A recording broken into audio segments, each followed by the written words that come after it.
Hi! Today I would like to show you how you can transfer files from Apple device to iPad 2021. Firstly, access App Store on both devices and download an app called Send Anywhere. Following that, click on Open.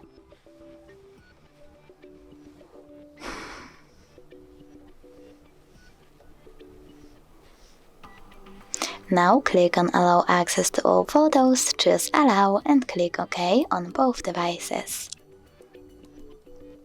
After that, choose Send over here on Apple device and Receive on iPad. Then click on Select next to all of data that you want to send. It will take a lot of time though, so I will go with only one photo, for example that one.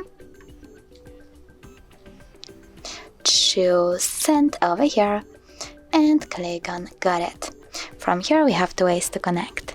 We can input this key over here or scan QR code. If you wish to scan it, click on the scanning icon over here on iPad, click OK and point your device's camera at the QR code.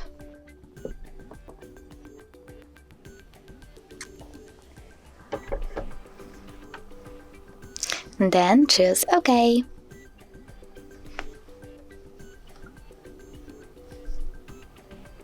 And as you can see, my photo was successfully transferred. Thanks so much for watching. If you enjoyed this video, leave a like, comment and definitely subscribe. Bye!